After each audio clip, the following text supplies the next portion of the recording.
Vous êtes avec SBS French. Retrouvez les rubriques sur sbs.com.au/French.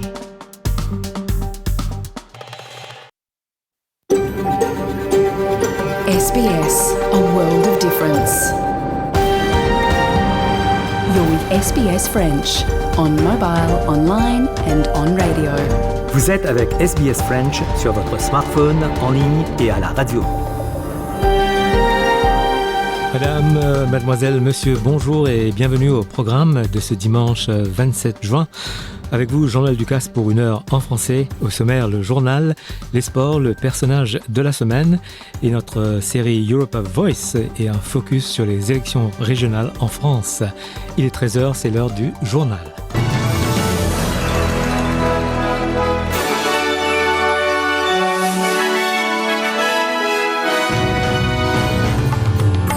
Les grands titres de ce 27 juin, tout le Greater Sydney, les Blue Mountains, la Central Coast, Wollongong ont commencé leur première journée complète de restrictions pour 14 jours pour arrêter la flambée de l'épidémie de Covid-19. Darwin, les zones rurales, la ville de Litchfield et Palmerston entrent aussi dans un verrouillage complet depuis 13 heures ce dimanche.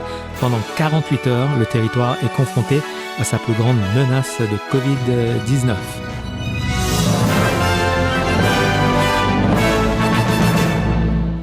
Des centaines de passagers d'avions voyageant le long de la côte est de l'Australie auraient pu être exposés au Covid-19 après qu'un personnel de bord ait été testé positif au virus. Le membre d'équipage basé à Sydney avec Virgin Australia a travaillé sur plusieurs vols aériens à destination et en provenance de la ville. La Nouvelle-Zélande a suspendu la bulle aérienne, les voyages sans quarantaine avec tous les États et territoires australiens pendant 3 jours jusqu'à mardi prochain, mardi 29 juin à 22h. Tout le Greater Sydney, les Blue Mountains, la Central Coast et Wollongong ont commencé leur première journée complète de restrictions pour 14 jours pour arrêter la flambée de la dernière épidémie de Covid-19. Les responsables de la santé admettent que trop de personnes infectieuses se déplaçaient dans la communauté. La chef de Nouvelle-Galles du Sud, Gladys Berejiklian, a déclaré qu'elle n'aurait pas mis l'État en quarantaine à moins d'y être absolument obligée. So there's two things going against us on this one. That is the fact that it's very difficult to geographically shut down various suburbs without people working and living having infected or transmitted the virus elsewhere. And secondly, the best advice I've had from health experts today is that the transmissibility is at least double previous variants that we've seen. And unfortunately, this variant is becoming the main variant. So those factors have led to the health advice that we've been given. Le ministre de la Santé en Nouvelle-Galles du Sud, Brad Hazzard, a fait appel aux gens à suivre les règles sanitaires. The emphasis now is to defeat this virus. We all need to stop moving around unless we absolutely have to. Don't play games with yourself and with the community. Please stay at home unless you really need to go out or you have one of those 4 reasons, and even then, think twice before you do it. Les régions rurales de Nouvelle-Galles du Sud sont également passées à des restrictions plus strictes pour empêcher la propagation du virus. Le médecin en chef, Kerry Chant, déclare que les restrictions de Sydney s'appliquent à de nombreux habitants de la ville qui peuvent être en vacances dans les zones rurales. It is important that we do not cede our regional communities. So anyone who has been in Sydney, Greater Sydney, from the 21st of June, we're asking you to stay at home for 14 days since you've left that area. And the reason for that is we want to make sure that you minimise your transmission risk to anyone else. Le Parti travailliste fédéral soutient les décisions de la chef de Nouvelle-Galles du Sud en ce qui concerne le lockdown de 2 semaines concernant l'État. Le travailliste Chris Bowen soutient le verrouillage, mais il a déclaré au programme Insiders de l'ABC qu'il y avait 3 façons dont le gouvernement fédéral avait également laissé tomber les Australiens. One, our pathetic record of vaccination, 3% of Australians vaccinated. Two, lack of quarantine. We've now had 26 separate outbreaks from quarantine. 5 in the last 3 weeks. It's getting worse, not better, including in New South Wales, a driver. And Jane Halton has said she specifically advised the Prime Minister that this was a hole and a priority to fix. It appears Scott Morrison treated that advice with the same contempt he's treated all of Jane Halton's advice. And thirdly, we don't talk about it much anymore, a non-existent COVID Safe app, which again was the federal government's responsibility. Le chef du territoire du Nord a déclaré que le Northern Territory était confronté à sa plus grande menace de Covid-19. Darwin, la ville de Litchfield et Palmerston entrent dans un verrouillage complet depuis 13 heures ce dimanche. Pendant 48 heures, 4 nouveaux cas positifs ont été détectés. Un cas s'étant rendu en Nouvelle-Galles du Sud. 2 nouveaux cas positifs sont actuellement en isolement sur la mine de Tanami. Le chef du territoire, Michael Gunner, a déclaré que des restrictions entrent en vigueur depuis 13 heures ce dimanche. You're only permitted to leave your home for the following 5 reasons. 1, medical treatment, including COVID testing or vaccination. 2, for essential goods and services like groceries. 3, for work that is considered essential. 4, for 1 hour of exercise a day with one other person or the people you live with no further than 5 kilometres from your home. And finally, to provide care and support to a family member or person who cannot support themselves. Le Queensland a signalé 2 nouveaux cas de Covid-19 au sein de la communauté, dont une personne en quarantaine à l'hôtel. Les cas ne sont pas liés au cluster de Sydney. La chef du Queensland, Anastasia Palaszczuk, a déclaré que les personnes avaient été infectées par le variant Alpha, l'un des cas ne présentant aucun symptôme. They were out and about in the community, so we're going to urge people, if you have any symptoms, to go and get tested. It is absolutely critical. If everyone looks very carefully at the venues that the media will put out, and if you're at any of those venues, you need to make sure that you take precautions. Le Victoria n'a enregistré aucun nouveau cas local de coronavirus ce dimanche. 3 cas ont été enregistrés en quarantaine à l'hôtel au cours des dernières 24 heures et près de 20 700 tests de Covid ont été effectués. Le ministre de la Santé de l'État, Martin Foley, demande aux gens de ne pas traverser la frontière pour aller dans une zone rouge et de ne pas visiter ces zones rouges de la Nouvelle-Galles du Sud. Martin Foley a averti les habitants des zones rouges de la Nouvelle-Galles du Sud qu'ils risquent une amende de $5,000 s'ils tentaient d'entrer dans l'État du Victoria. Un 3e vaccin, le vaccin à dose unique de Johnson & Johnson, a été approuvé pour être utilisé en Australie. Les autorités sanitaires du Canada et de l'Allemagne ont averti que les infections liées au coronavirus sont susceptibles d'augmenter, tandis que l'Islande est sur le point de mettre fin à toutes les restrictions concernant la pandémie. Le Canada prévoit que les infections du Covid-19 diminueront rapidement au cours des 2 prochains mois, mais le variant Delta, plus contagieux, risque de provoquer encore plus de cas que prévu plus tard cette année. À Miami, en Floride, où un immeuble de 12 étages s'est effondré dans la nuit de mercredi à jeudi, au moins 4 personnes tuées, mais il y a quelques 156 personnes disparues. Les dernières nouvelles avec Heike Schmidt pour Radio France Internationale. Des nuages de poussière se dégagent encore des décombres. Les pompiers appellent la population à rester cloîtrée à la maison. Aucun survivant n'a pu être dégagé des décombres vendredi. Problème, pour l'heure, on ne sait même pas si tous les 159 personnes qui restent disparues se trouvaient dans le bâtiment lorsqu'il s'est effondré tel un château de cartes. Les équipes fouillent sans relâche dans les amas de béton et de ferraille et la maire du comté assure qu'il y a encore de l'espoir. Mais les heures passent et la colère gronde parmi les proches. Ils fustigent la lenteur de l'opération de sauvetage et demandent des explications. L'immeuble était-il stable? Un rapport de 2018 publié seulement vendredi soir fait état de dommages structurels majeurs, de fissures et d'effritements dans une dalle de béton. Une habitante qui a pu s'échapper à la dernière minute dit avoir entendu des craquements et des bruits bizarres bien avant la catastrophe. Je veux des réponses, dit-elle. Quelqu'un doit payer. Le secrétaire à la santé du Royaume-Uni, Matt Hancock, qui a dirigé la réponse du pays au coronavirus, a présenté sa démission. Cela s'est produit juste un jour après qu'il se soit excusé pour avoir enfreint les règles de distanciation sociale avec une assistante avec laquelle il aurait eu une liaison.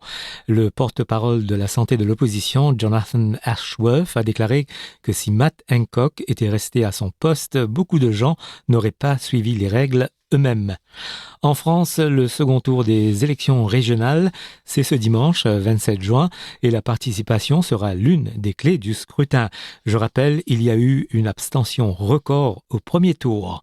Le point maintenant avec Valérie Gasse pour RFI. C'est la grande incertitude du second tour. Les Français vont-ils encore une fois bouder les urnes massivement ? Cette semaine, les candidats et les états-majors politiques se sont mobilisés pour appeler au vote, recentrer la campagne sur les enjeux locaux et non plus nationaux comme avant le premier tour, en essayant d'expliquer l'influence de ces élections sur la vie quotidienne des Français. Une campagne de communication éclair a même été lancée par le gouvernement sur les réseaux sociaux pour essayer de motiver les jeunes dont l'abstention a été encore plus massive que celle de la population générale, près de 20 points supérieurs. Une enquête menée par l'Institut Odoxa a fait apparaître que la faible participation n'était pas due qu'à des raisons conjoncturelles liées à la crise sanitaire par exemple, mais aussi pour un abstentionniste sur deux à la défiance, au désintérêt, soit par rapport à ce scrutin, soit par rapport à l'offre politique. Un phénomène profond donc, dont tous les partis ont souffert à des degrés différents et qui, s'il se maintient au second tour, risque d'avoir un impact sur les résultats.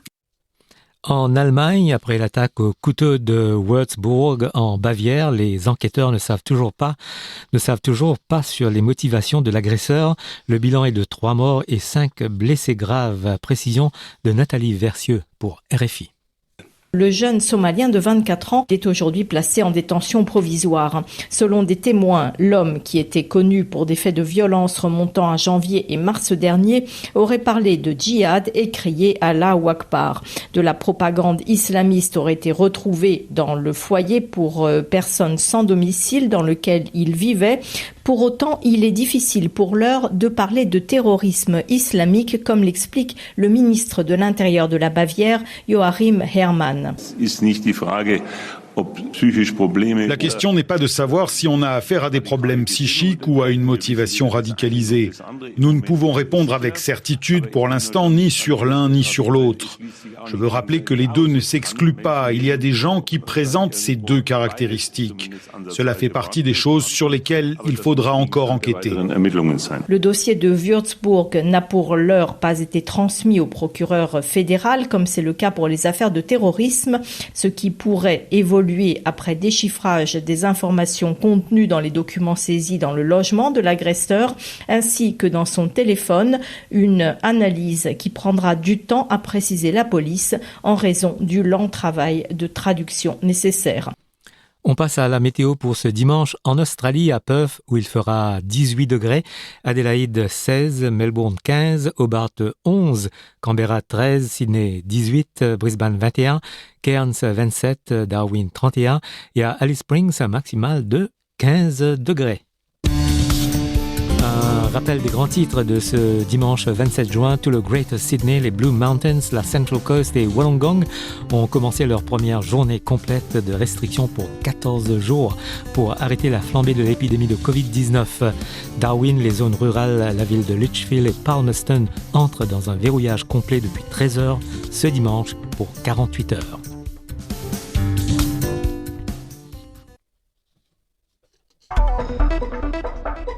Un message du gouvernement de Nouvelle-Galles du Sud.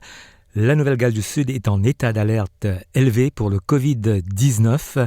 Assurez-vous de vérifier les derniers endroits touchés, les règles sanitaires concernant les cas de Covid et suivez les conseils de New South Wales Health.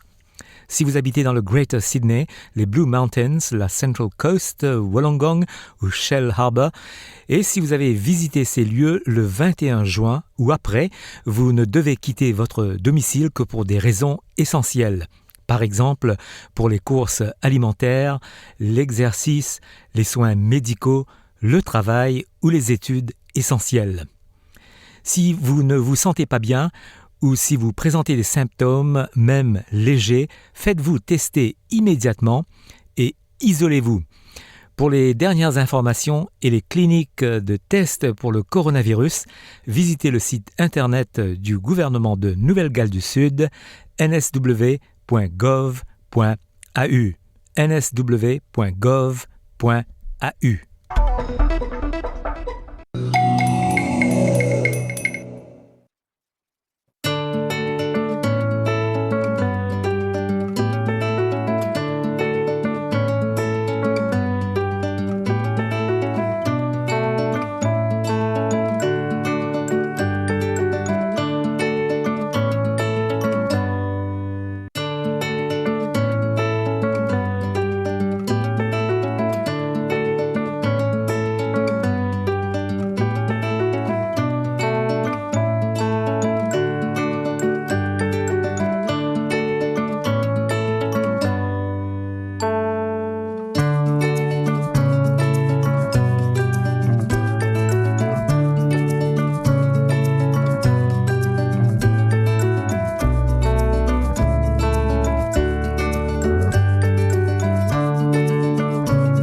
Journal des sports de ce dimanche. Le Tour de France est parti depuis hier sur les routes de Bretagne et c'est Julien Alaphilippe, le Français, qui remporte la première étape.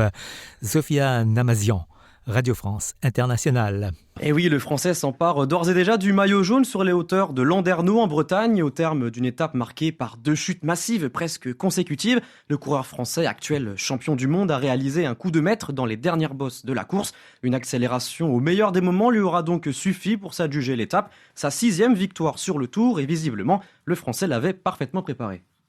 C'est un truc de fou, déjà prendre le départ du Tour en maillot champion du monde, c'est un truc de fou. Je profite de chaque seconde, chaque kilomètre. J'avais à cœur d'essayer de gagner une étape la première semaine et c'est fait le premier jour. Donc on l'avait dit ce matin en briefing, j'avais demandé vraiment de monter à bloc dès le pied pour essayer d'éliminer des sprinters ou vraiment mettre en difficulté les coureurs qui passent bien les bosses mais qui sont rapides au sprint. Donc c'est ce que l'équipe a fait et c'est le moment aussi que j'ai choisi pour produire mon effort, pour voir quelle différence je pouvais créer. C'est juste incroyable, il faut profiter de ces moments-là. Je pense que dans une carrière, on n'en vit pas 50 et voilà, depuis 2-3 ans, le Tour me réussit et je me fixe des objectifs à chaque fois plus haut et là, c'est un début de Tour exceptionnel, quoi. Une première pour ce Tour de France, un Africain noir pour la première fois qui va courir, Nicolas Dlamini. Il participe à cette 108e édition. Romain Chanson, RFI. Nicolas Dlamini a fait ses armes dans une académie de cyclisme un peu spéciale, Velokaya, dans le township de Kialetisha, une école plus qu'un centre de formation pour professionnels, ce qui n'empêche pas l'éclosion de jeunes talents. Son manager Sipo Mona se souvient de Nicolas comme d'un petit prodige. On voyait qu'il avait du talent dès son plus jeune âge. Faut rappeler qu'il vient de la course à pied, il courait les épreuves de cross-country. Il a dû faire un choix entre le cyclisme et la course à pied car il excellait dans les deux sports. Pour Sipo Mona, la participation de Nicolas au Tour de France représente les espoirs et les rêves des jeunes de l'académie. Ce qui fait le succès de notre organisation, selon moi, c'est de voir que nos gamins n'ont pas pour idole des coureurs étrangers. Ils ont pour modèle des gens qui viennent de leur quartier. S'ils voient que ces gars ont réussi, alors ils se disent qu'ils peuvent aussi le faire. Quand Nicolas Dlamini revient d'Europe, il continue à se rendre à Velokaya, dans le township, et à s'entraîner avec la relève comme Teteleli Boya. Il a gardé les pieds sur terre quand il revient d'Europe. Il nous prodigue quelques conseils. À l'annonce de sa sélection pour le Tour, Nicolas Dlamini a réagi sur Twitter « Je veux courir pour inspirer davantage d'enfants pour qu'ils suivent mes pas et parcourent le monde comme je le fais ». On passe maintenant au foot, l'Euro, le premier des matchs des huitièmes de finale avec la victoire de l'Italie contre l'Autriche 2-1 après prolongation. Le Danemark a écrasé le Pays de Galles 4-0. Ce dimanche, le Portugal jouera contre la Belgique, les Pays-Bas contre la République tchèque. Un mot sur la préparation des Bleus qui jouent contre la Suisse demain lundi. Thomas de Saint-Léger, RFI. Les coéquipiers de Kylian Mbappé, on rappelle quand même, ont terminé à la première place de leur groupe. Mission accomplie d'un point de vue comptable, mais l'impression laissée lors des 2 derniers matchs contre la Hongrie et contre le Portugal est plutôt mitigée. Il y a des progrès à faire, ce dont est bien conscient le défenseur Jules Koundé. Il y a certaines choses qu'on peut améliorer, on en est convaincu, mais l'essentiel est qu'on est une équipe difficile à jouer, difficile à manœuvrer, difficile à gagner, on est invaincu pour l'instant. Donc c'est des bonnes bases. Après, c'est des ajustements à trouver pour encore être plus conquérant et faire encore plus mal à l'adversaire. Jules Koundé avec Antoine Grenier, et les Bleus auront du temps pour se pencher sur leurs maux et les potentiels remèdes. Ils disputeront lundi ce 8e de finale face aux Suisses. En Afrique, l'équipe du Bénin prolonge le contrat de son sélectionneur, le Français Michel Dussuyer. Les précisions de Martin Guez pour RFI. Les écureuils sont tombés de l'arbre africain et ne sont pas qualifiés pour la prochaine CAN. Michel Dussuyer s'accroche aux branches. Alors que le Bénin, quart de finaliste de la dernière CAN, ne sera donc pas présent au Cameroun l'an prochain, après avoir abandonné le dernier ticket la semaine passée face à la Sierra Leone au terme de plusieurs mois d'imbroglio, le poste du sélectionneur français était menacé. En place depuis juillet 2018, celui qui a aussi entraîné la Guinée et la Côte d'Ivoire reste finalement sur le banc béninois, au moins jusqu'à la fin de l'année et des éliminatoires pour la Coupe du Monde 2022. Du côté des joueurs, c'est un grand soulagement après des rumeurs de licenciement de Michel Dussuyer, soulagé comme Steve Mounier, le buteur du Bénin. Je pense que c'est une bonne chose que le coach Michel Dussuyer soit reconduit. Voilà, il faut savoir que c'est lui qui nous a amenés en quart de finale de la Coupe d'Afrique. Et c'était important pour nous aussi, les joueurs, d'avoir une certaine continuité, d'avoir une certaine stabilité au sein de l'équipe nationale. On a travaillé ensemble depuis un certain nombre de temps. Aujourd'hui, on se connaît, on sait comment il fonctionne, il sait comment aussi les joueurs fonctionnent, il sait les erreurs qu'on a commises, il sait les bonnes choses qu'on sait faire. Donc c'est important pour entamer cette campagne de Coupe du Monde, d'entretenir cette stabilité et de poursuivre avec ce coach. Voilà, en espérant que les résultats vont suivre, mais j'en doute pas. Voilà. Les écureuils, qui ont déjà pris part à 4 CAN, n'ont jamais disputé la Coupe du Monde. Ils affronteront en poule de qualification Madagascar, la RDC et la Tanzanie à partir de septembre. On passe à l'Euro féminin de basket avec la victoire en demi-finale hier des Françaises contre les Biélorusses 73-61. Un mot de tennis avec la finale du tournoi de Eastbourne remportée par l'Australien Alex de Minaur contre Lorenzo Sonego l'Italien en 3 manches 4-6, 6-4, 7-6. Chez les dames, la finale a été remportée par Ostapenko, la Lettonne, qui avait obtenu une wild card pour ce tournoi. Elle a battu Kontavet, l'Estonienne, en 2 manches 6-3, 6-3. Chez les dames, toujours, à Hambourg, la finale a été remportée par l'Allemande Angélique Kerber contre la Tchèque Siniakova en 2 manches, 6-3, 6-2. Et à Majorque, la finale a été remportée par le Russe Medvedev contre l'Américain Carey, 6-4, 6-2. Voilà pour le journal des sports de ce dimanche.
écoutez vos conversations. SBS French.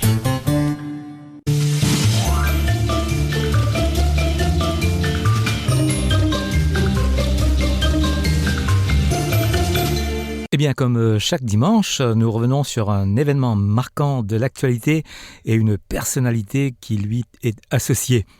Pour en parler, nous sommes en ligne avec Émile Matasso. Bonjour à vous, Émile. Bonjour Jean-Noël, bonjour à tous. Focus aujourd'hui sur Bernard Hinault. Oui, alors que le Tour de France, on parle de cyclisme bien entendu, s'élance depuis la Bretagne ce week-end, tout à l'ouest de la France, la Bretagne. Le focus sur Bernard Hinault, le Breton, qui reste le dernier Français à avoir remporté le Tour. C'était en 1985. Voilà 36 ans que la France attend un successeur à Bernard Hinault, qui des Tours de France, lui, en a remporté 5. 1978, 79, 81, 82 et le dernier, donc le 5e, il y a 36 ans, en 1985. Aujourd'hui, Bernard Hinault, il est âgé de 66 ans. Il est à la retraite, mais il ne pouvait pas passer à côté de ce grand départ en Bretagne, lui qui est né à Effignac, dans les Côtes d'Armor.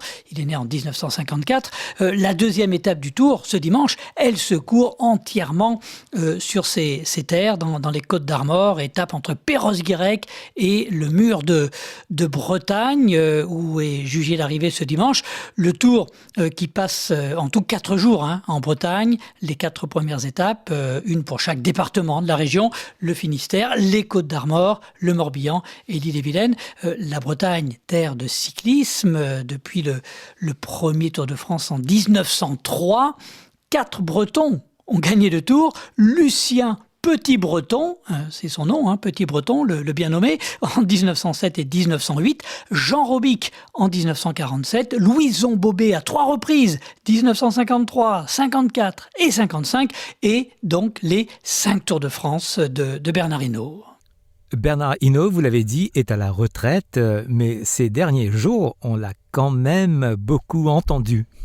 Oui, et pour cause, le Tour démarre en Bretagne, on l'a dit, ça n'arrive pas si souvent, ce n'est que la 7e fois, et forcément, les médias se sont tournés vers le plus illustre des coureurs bretons, Bernard Hinault. Que dit-il ? Bernard Hinault, que l'on surnommait le blaireau du temps de sa splendeur dans le peloton, le blaireau, pour son caractère, il faisait peur à tout le monde. Parmi les sujets qu'il affectionne, il y a celui de l'état du cyclisme français. Alors, normal, me direz-vous, puisque tous les ans, on lui tend la perche. On lui demande qui sera, selon lui, son successeur. Eh bien, Bernard Hinault s'est exprimé, encore une fois, avec son franc-parler, toujours aussi cash, le blaireau, avant le grand départ à Brest. On a pu lire plusieurs interviews dans les médias. Un Français vainqueur du Tour, ce ne sera pas pour cette année, a-t-il asséné, ou alors ce sera vraiment une erreur de la part des autres. Et il a précisé sa pensée. Quand on regarde les Geraint Thomas, Tadej Pogačar, tenant du titre, vainqueur l'an passé, Primož Roglič, Richard Carapace, il y en a quand même beaucoup trop par rapport à nos coureurs. Mais que pense-t-il tout de même de Julian Alaphilippe, qui a porté le maillot jaune ces 2 dernières années, qui a remporté le championnat du monde à l'automne, maillot arc-en-ciel sur le dos. Là aussi, la question lui a été posée. Il lui manque les aptitudes en très haute montagne, dixit Bernard Hinault, qui ajoute « Il le sait très bien ». Et finalement, tout le charme de Bernard Hinault est là.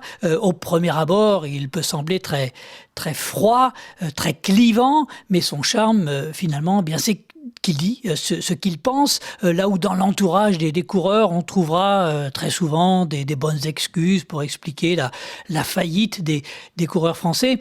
Ces dernières années, Bernard Hinault, il n'a pas hésité à affirmer, par exemple, qu'il doutait des capacités d'un Romain Bardet ou d'un Thibaut Pinot à remporter le Tour. Et il n'avait pas attendu, bien que l'on voit tous, effectivement, qu'ils se heurtent, ces deux-là, à leurs limites, pour dire ce qu'ils pensaient. Là où tous les médias parlaient de Bardet et de Pinot, pour ne s'en tenir qu'à eux, comme s'ils étaient les nouvelles pépites du peloton, il avait dit clairement qu'ils étaient, selon lui, un ton en dessous des tout meilleurs, des Christopher Froome et consorts. Force est de constater qu'il avait raison. Mais si lui, il y est arrivé à gagner Bernard Hinault il y a 36 ans et plus encore. Eh bien, c'est tout simplement qu'il était hors norme, comme un Eddy Merckx quelques années auparavant. Ses anciens coéquipiers le racontent très bien, d'ailleurs, ils en rigolent. Jean-François Bernard, dans le journal L'Équipe ces derniers jours, disait, il a couru, il démarrait sa carrière quand Bernard Hinault terminait la sienne, Jean-François Bernard, ils ont couru dans la même équipe. C'est ça son problème, en parlant de Bernard Hinault. Il pense qu'on peut faire comme lui, et il poursuit, sauf qu'Hinault, eh bien, il était capable de faire 8 jours sans rouler, donc sans s'entraîner, et de gagner juste derrière. Il était à part, une jambe au-dessus de tout le monde, donc il n'en faisait qu'à sa tête. Voilà donc propos de Jean-François Bernard, que l'on avait présenté à l'époque comme le successeur potentiel de Bernard Hinault, des propos qui résument bien tout ce qu'était lorsqu'il était sur un vélo le blaireau. En quelques mots, pour terminer, le palmarès de Bernard Hinault, on peut le rappeler ? Oui, bien, avec Jacques Anquetil, Eddy Merckx et après lui Miguel Indurain, il fait partie des 4 coureurs, Bernard Hinault, à avoir gagné le Tour à 5 reprises. Par la suite, Lance Armstrong, l'Américain, a fait mieux, avec 7 victoires, mais elles lui ont été retirées pour dopage. La carrière de Bernard Hinault, elle ne se résume pas au Tour de France. C'est simple, il a eu ses 5 tours, mais il a tout gagné.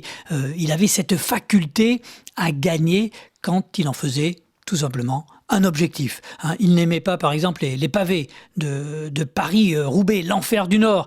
Mais une année, il a tout mis en œuvre pour gagner la course. C'était en 1981. Il s'est préparé, il y est allé. Il a gagné. Le Tour d'Italie, le Giro, il l'a remporté à 3 reprises. La Vuelta, le Tour d'Espagne, 2 fois. Le maillot arc-en-ciel, champion du monde en 1980. Et pour les courses d'un jour, on le disait, Paris-Roubaix, mais aussi Liège-Bastogne-Liège, le Tour de Lombardie, 2 fois pour les 2 courses, Gand-Wevelgem, la Flèche Wallonne, l'Amstel Gold Race, etc., etc. Bernard Hinault, qui après sa carrière de coureur a été sélectionneur de l'équipe de France quelques années. Il s'est consacré ensuite à sa ferme, éleveur de bovins, puis on l'a vu pendant des années, ensuite avec des responsabilités chez ASO, les organisateurs du Tour de France, et on le retrouvait tous les mois de juillet, tous les jours, dans cette ambiance du Tour de France. Aujourd'hui, il est à la retraite, il profite, et ce dimanche, on le disait en préambule, le Tour est chez lui dans les Côtes-d'Armor.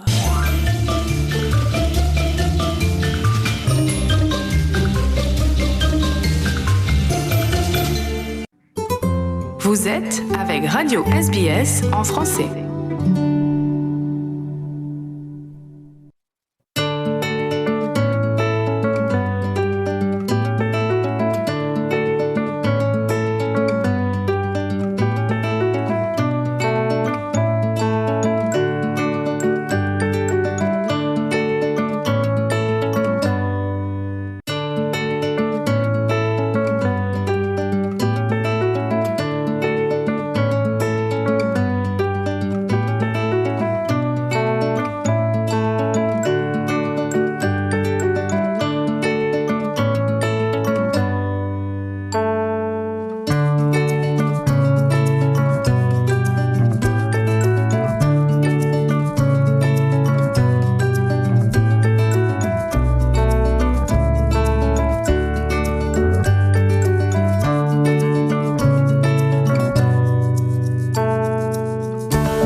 Et on passe à Europa Voice avec ce focus sur le 2e tour des élections régionales en France ce dimanche.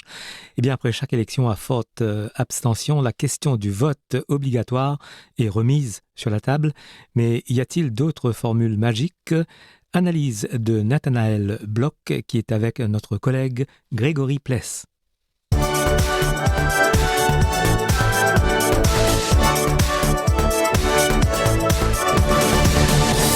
Bonjour à tous et à toutes, nouvel épisode de Europa Voice. Aujourd'hui, on va revenir indirectement sur les élections régionales qui se sont jouées en France.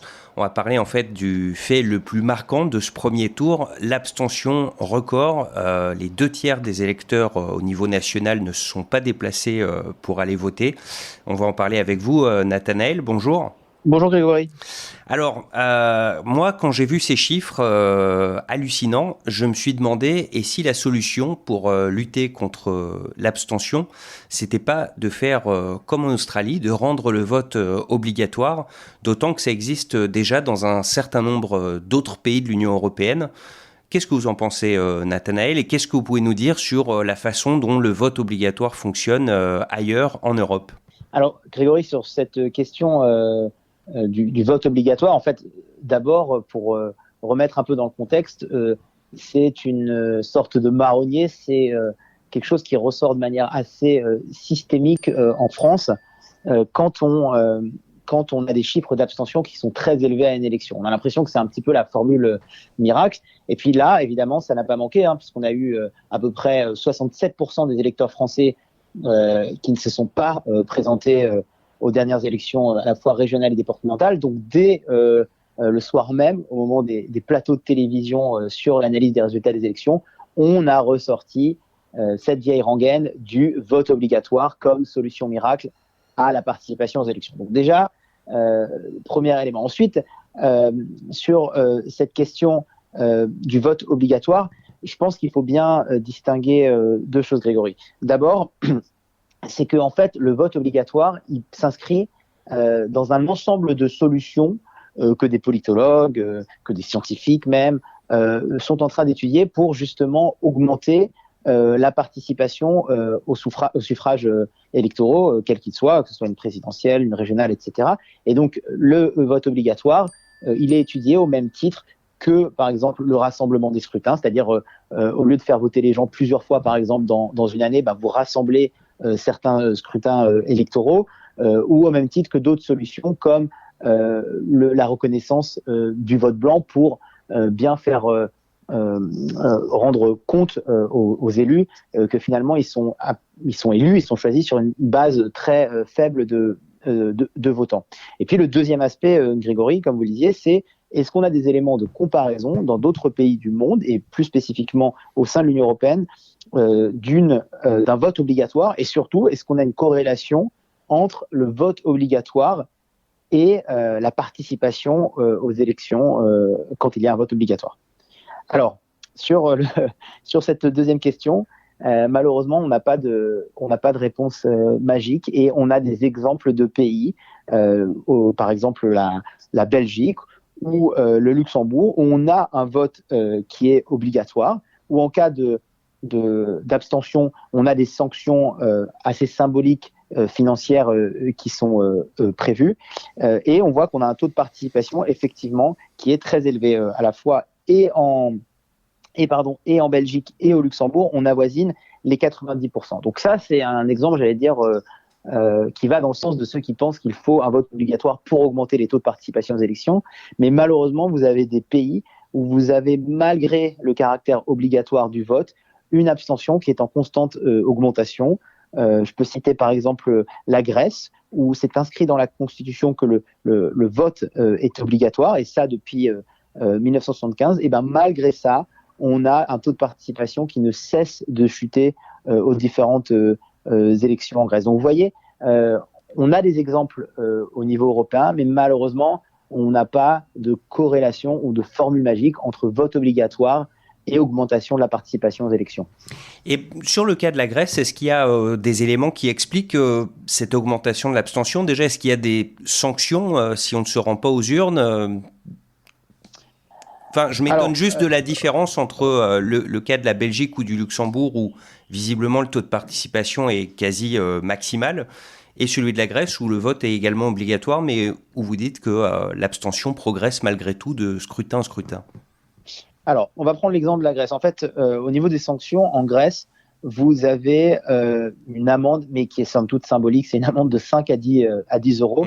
Et si, en cas de récidive de non-participation à un vote, ce montant de l'amende, il est porté de 10 à 25 €. La seule, j'allais dire, Grégory, sanction qui est un peu plus que symbolique, c'est que si un électeur s'abstient au moins 4 fois pendant une période de 15 années, il est rayé des listes électorales pour 10 ans.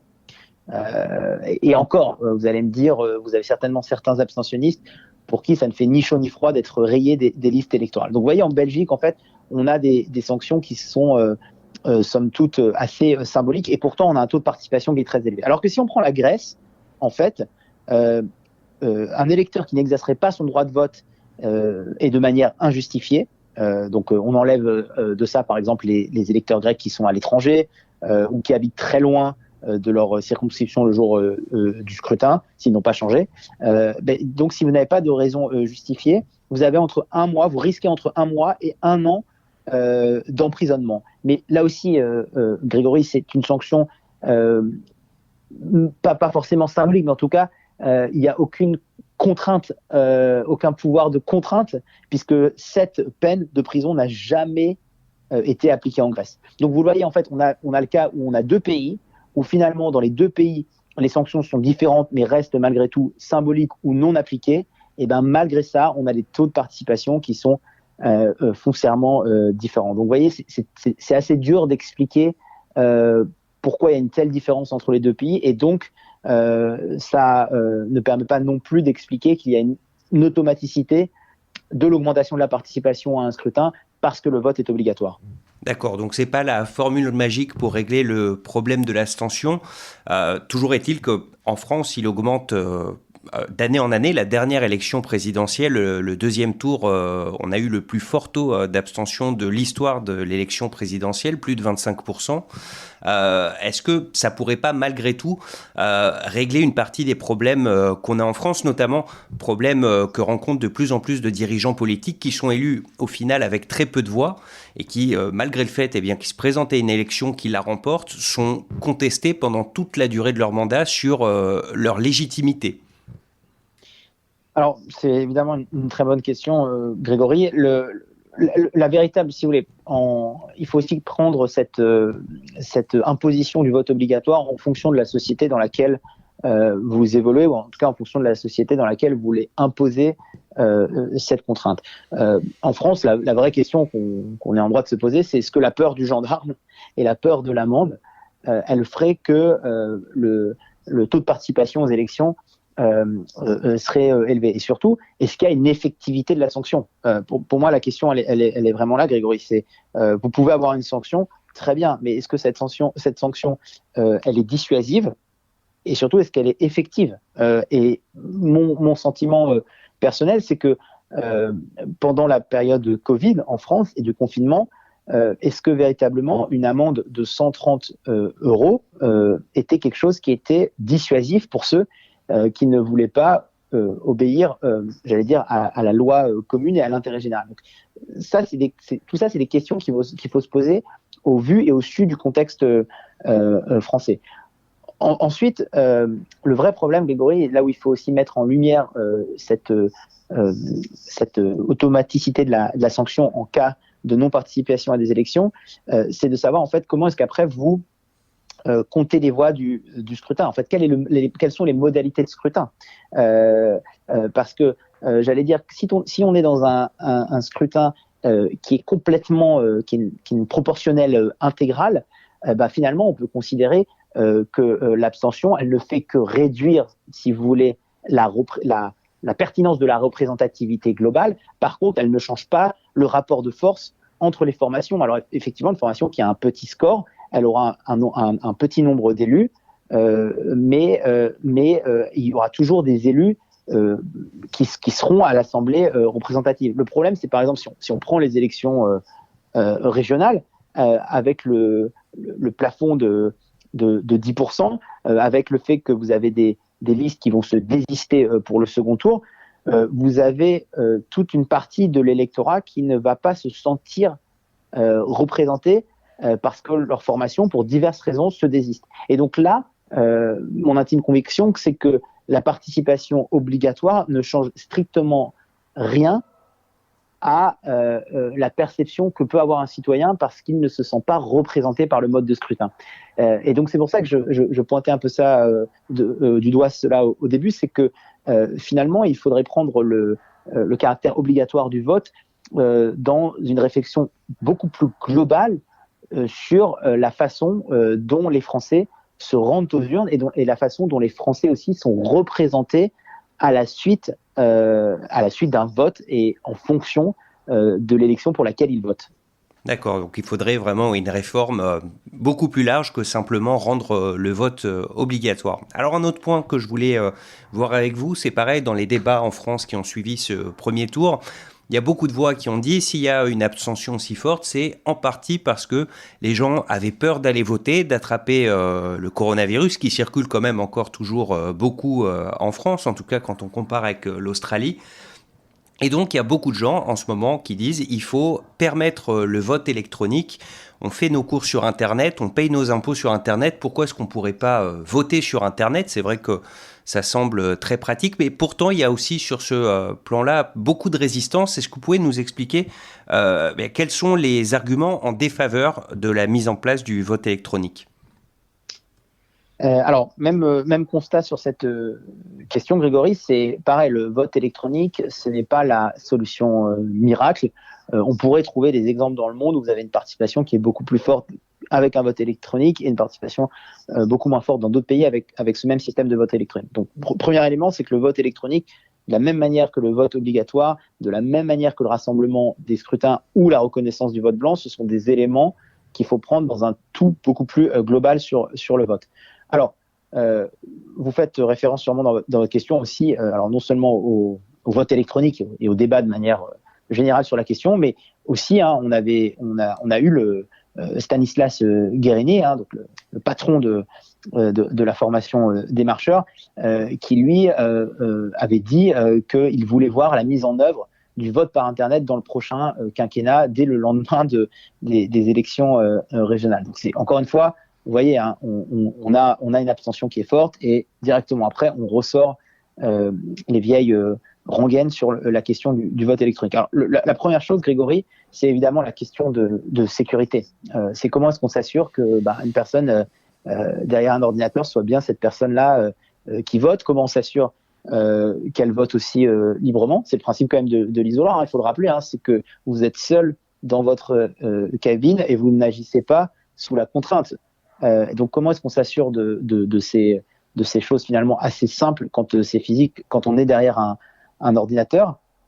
Et puis la question c'est comment est-ce que aussi on fait pour faire face à la fracture numérique, parce que d'une certaine façon, et on en parlait Grégory en antenne, en France le maillage territorial est quand même assez bien fait pour que n'importe quel électeur s'il est inscrit sur les listes électorales de sa circonscription, là où il habite, n'ait pas à se rendre trop loin le jour du scrutin.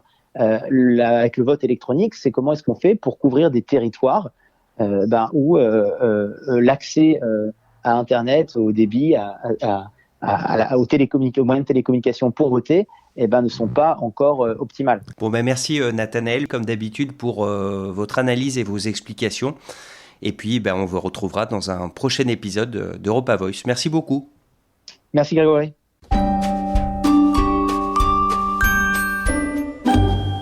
On termine l'émission.